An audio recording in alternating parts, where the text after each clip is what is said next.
নমস্কার বন্ধুরা, আমি মৌসুমি রান্নাঘরে আপনাদের স্বাগত।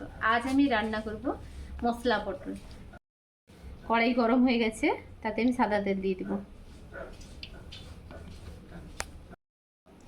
পটলগুলোকে অর্ধেক খোসা ছাড়িয়ে এইভাবে দুই দিকে কেটে নিয়েছি এবং কিছুক্ষণ আগে থেকে নুন মাখিয়ে রেখে দিয়েছি।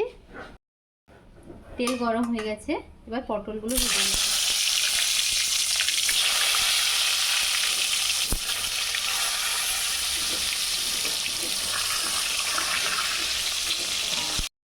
পটলগুলো ভাজা হয়ে গেছে, এবার নামিয়ে নেব।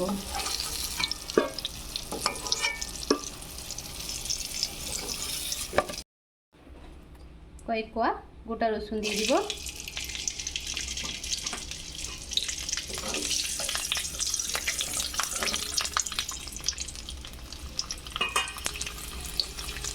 পেঁয়াজ কুচি দিয়ে দিব।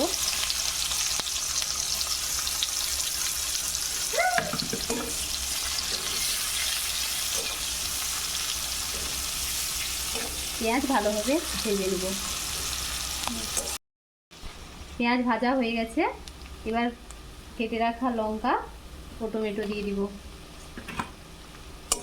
টমেটো ভালোভাবে অল্প আঁচে ভেজে নেব। এখানে আমি 1 চামচ লঙ্কার গুঁড়ো, 1/2 চামচ হলুদ গুঁড়ো নিয়েছি, দিয়ে দিব। 1 চামচ আদা রসুন বাটা দিয়ে দিব।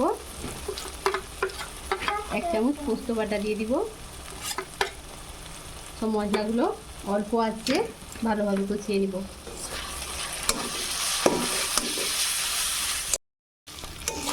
মশলা কষানো হয়ে গেছে, মশলা থেকে তেল ছেড়ে গেছে। এবার মিহি করে বেটে রাখা নারকেল দিয়ে দিব। মশলা কষানো হয়ে গেছে, এবার 1/2 বাটি জল দিয়ে দিব।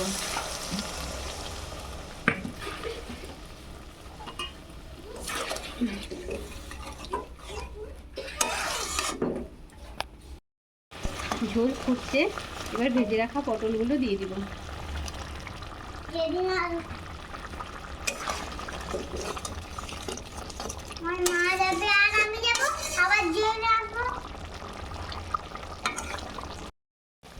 হয়ে গেছে, এবার নামিয়ে নিব। কি বন্ধুরা, কেমন লাগলো আমার এই রান্না? ভালো লাগলে লাইক, শেয়ার ও সাবস্ক্রাইব করতে ভুলবে না কিন্তু।